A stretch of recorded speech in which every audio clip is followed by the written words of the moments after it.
Hoje eu quero iniciar uma série de vídeos, né? Inclusive para ajudar um colega meu, um amigaço, conheci faz um tempo já, alguns anos tal, e quero ajudar ele principalmente pelo fato da 2020 ter prejudicado muitas crianças em relação à educação, né?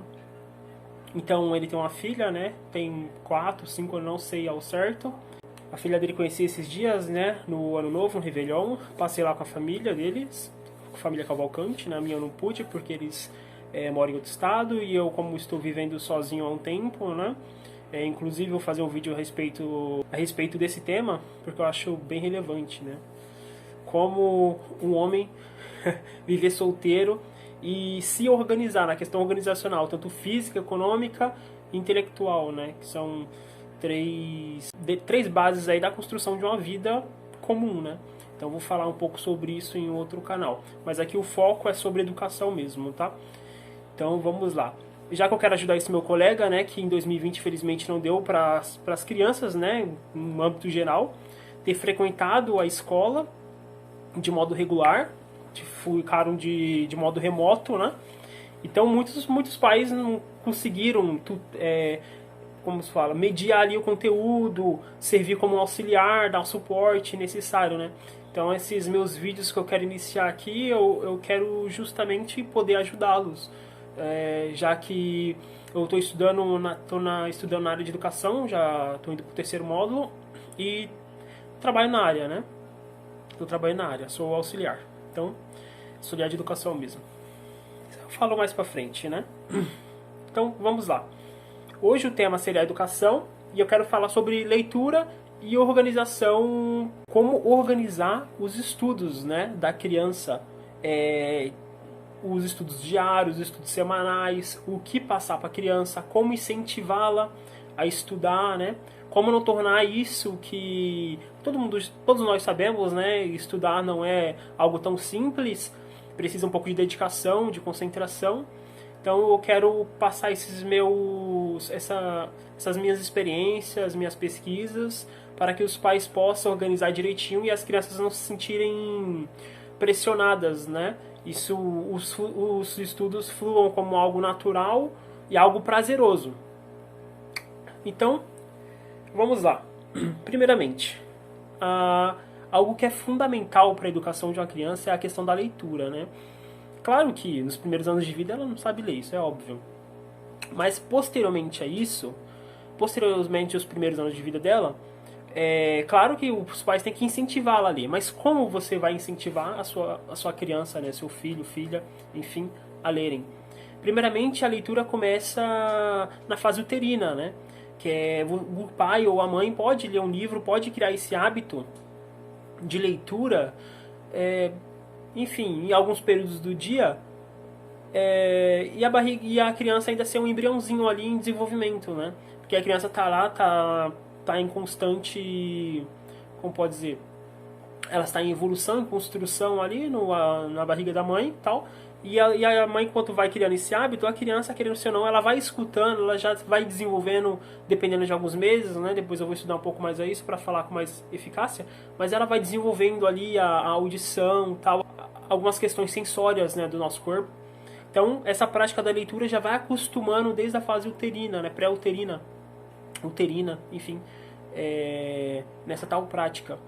E aí, quando a criança nasce, olha que interessante, você já pode começar umas leituras de livros bem simples, tal, contar história. Aliás, quem não gosta de ouvir história, né, velho? Todo mundo gosta, inclusive adulto.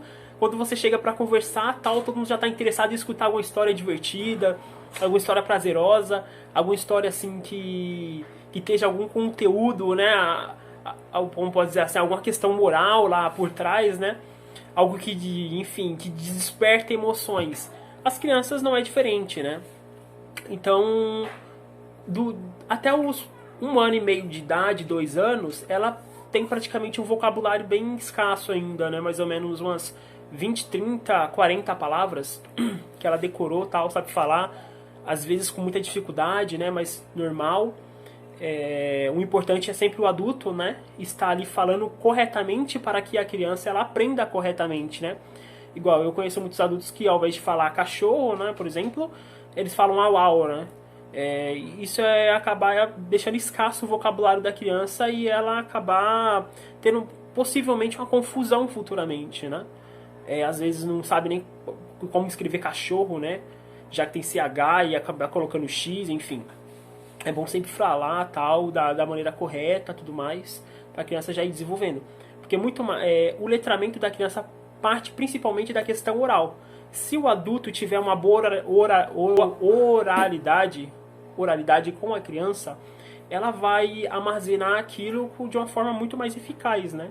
E posteriormente, quando ela vai passar no papel, ela vai passar da mesma forma como ela ouve, como entra, né? Então, por isso que é muito importante você ter esse diálogo com a criança. E o livro serve justamente para isso, para criar esse vínculo, né? Para criar essa ponte, na verdade, essa ponte entre a questão oral, a questão moral, entre muitas outras coisas, e no desenvolvimento da criança nesses tais requisitos. Eu fiz algumas anotações aqui importantes, né, de umas matérias que eu estava pesquisando, que eu acho bem relevante passar para vocês. Por exemplo, aqui, a leitura. Por que ler para uma criança, né? A leitura, ela incentiva, ela ajuda justamente uma questão que hoje em dia no século XXI é muito discutida, que é a questão emocional, né? Que é inteligências emocionais. Mas o que eu venho pesquisando e entendendo é que essa questão já é trazida desde dos primórdios da nossa vida, por meio da leitura, dos livros, porque eles despertam emoções. Ali a criança, ela se identifica com alguns personagens, por isso é muito importante também a questão da inclusão nos livros, né? Racial, a questão do imigrantes, a questões até LGBT, claro. Tem todo esse tipo de inclusão, né? Porque as crianças, elas se identificam naquilo. E conforme a história vai se encaminhando, várias aventuras, desventuras vai acontecendo, a criança, ela vai aprendendo por meio das emoções do personagem, como agir, como pensar, como relacionar uma coisa com a outra. Questão de sentimento mesmo, ela vai aprendendo ali pela história mesmo. Então vai desenvolver muito a emoção dela, a questão cognitiva também, né? Porque ela vai ter que interpretar o que vai acontecer depois. E essa questão de interpretar o que vai acontecer depois já desperta a imaginação da criança, né? Então ela vai ter que pré-solucionar problemas na cabecinha dela, que vai ajudar na questão cognitiva e na questão da imaginação, porque ela vai pensar no que vai acontecer posteriormente e vai ter que relembrar o que aconteceu no passado na história, né?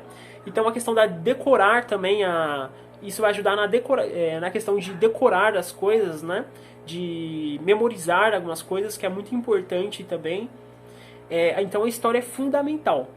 A questão de sempre trabalhar muito sentimentos, imaginação, como eu falei, a criatividade, né? Porque quanto mais conexões, né, a criança vai aprendendo, quanto mais rico vai ficando o vocábulo dela, muito mais criativa ela pode se tornar-se. Claro, isso é estudos, pesquisas mesmo que dizem isso, né? Então, história é muito importante. Mas aí tem aquela questão, né? Mas eu vou ler pro meu filho não gosta de ler e tudo mais, ele acha que é chato. Sim, gente, ele vai achar que é chato, com certeza. Até eu acharia chato. Mas, aí que tá. Você tem que ter técnica, velho. Técnica. Tem que ter técnica. E eu vou passar algumas técnicas, assim, que eu acho fundamentais. Primeiramente, você tem que criar na sua casa um ambiente bem arrumado, né? Que só as mulheres, né, têm esse talento de construir, fazer a parte toda de design e tal.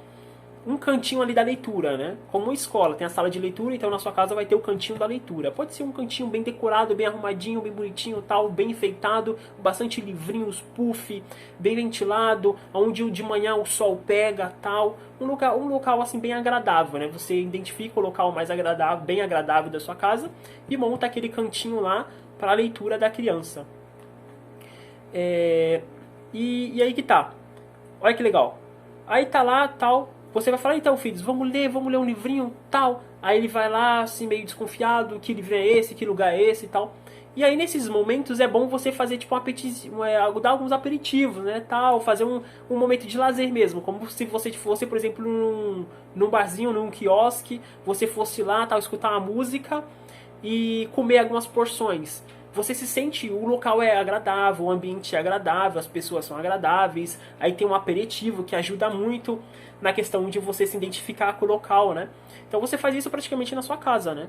A criança tá lá, tá lendo uma história, você conta uma história pra ela, você traz aquela questão da emoção, né? Outro vídeo eu vou falar um pouco mais sobre isso, como você interpretar o personagem, como você trazer emoção pra história, né? E depois, ao longo da história, né? Em tempos, em uma história e outra, você vai lá, come um aperitivo, algo gostoso e tal, e a criança vai e come também, e ela vai relacionar aquela sensação boa com o ato de ler, com o ato de aprender, com o ato de ouvir e contar, né? Posteriormente a criança pode até chegar a contar a história, né? Que será muito interessante também. Então ela vai relacionar uma coisa com a outra, né? Vamos ver mais o que eu anotei aqui, que seja interessante e relevante, né? Passar para vocês. Olha, eu vou indicar alguns livros muito bons, né? Histórias muito boas, inclusive algumas do século XVIII, século XIX, do século XX, né? Autores franceses, dinamarqueses, brasileiros, claro, não pode faltar. A gente tem muito autores, muitos escritores infantil, de histórias infantis, brasileiros também. Argentino, né? Que infelizmente teve o Quino, que morreu ano passado, né? Infelizmente. Mas vamos lá, eu marquei aqui La Fontaine. La Fontaine foi um escritor também, quadrinista, não sei se ele foi quadrinista, mas foi um escritor, se não me engano foi filósofo. Depois eu vou pesquisar um pouco mais sobre ele para falar com mais eficácia. Mas ele foi um dos caras que criaram a famosa história da cigarra e a formiga, né? Quem não conhece? História muito famosa, muito legal. Tem Charles Terrell, acredito que se pronuncie dessa forma, né? Ele também foi francês, inclusive ele foi considerado o pai da literatura infantil. E ele fez a grande história do Gato de Botas, e entre muitas outras, muitas outras. Eu irei citar somente algumas principais, que eu encontrei pela internet, claro. E com certeza eu tive muito contato na minha infância, né? Tem Hans Christian Andersen, esse cara é muito bom, eu tenho um livro dele, que tem ali vários contos, né, de Andersen, muito bom. Um dos contos dele foi o Pato Feio, né, o Patinho Feio, o famoso Patinho Feio, muito bom também, gostei, adorei. Tem os Irmãos Grimm, que eles são alemães, né, inclusive tem uma história para os pais assim entenderem quem foram os Irmãos Grimm. É bom entenderem as histórias de todos, né, mas os Irmãos Grimm é uma história muito chocante, uma história assim, de superação, uma história muito interessante, inclusive, né? Eu indico vocês pesquisarem depois. Aí ele criou os contos como Cinderela, Chapeuzinho Vermelho, todos esses contos de fadas que a gente conhece por aí afora. Autores brasileiros temos Monteiro Lobato, com o Sítio do Pica-Pau Amarelo, poxa, uma grande obra. Maurício de Souza, você pode ler também esses contos para suas crianças, para seus filhos, né? Maurício de Souza com seus gibizinhos bem simples, bem interessante, intuitivo, bem legal. Quino, né, com a Mafalda, né? Eu sempre confundo, perdão. Com a Malfada, eu acho que infelizmente ele faleceu, né? Ano passado. Meus sentimentos. Foi um ótimo autor. E Ziraldo, né, com o Menino Maluquinho. Também tem a Professora Maluquinha, né? Alguns livros que ele criou. Tem também o Menino Marrom, né? Que eu pesquisei esses dias. Nossa, parece que é muito bom, inclusive para a questão da inclusão, né, social para as pessoas que são afrodescendentes, né? Afro-americano, enfim. Afro-sul-americano.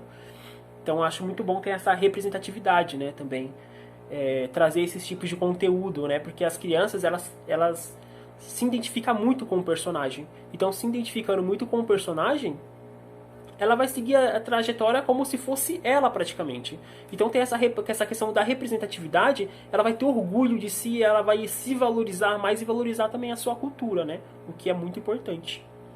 E tem também aqui uma que eu pesquisei esses dias, eu tenho um livro desde criança, né, que eu lia direto, adorava, mas eu não sabia qual era a autora, né? Eu fui pesquisar rapidinho na internet, que o livro se chama Menina Bonita do Laço de Fita, né? Como estamos dizendo aqui, sobre representatividade, né? E eu acho que esse livro aí é de fundamental importância também de você ler para sua criança. É muito interessante esse livro, bem legal. E a autora é Ana Maria Machado, né? Então, com certeza, eles, né, todos esses autores devem ter outros livros, outras obras muito boas, que é muito relevante ler para nossas crianças. Claro, tem muitos outros que depois eu vou pesquisar e vou trazer aqui pra vocês com muito mais afinco. E por isso é hoje. Ô louco. Primeira vez que tô um pouco, como posso dizer assim, ansioso, né, com o vídeo. Mas tudo bem. Eu vou acostumar com essa câmerinha aí. E vamos junto, pessoal. Bons estudos!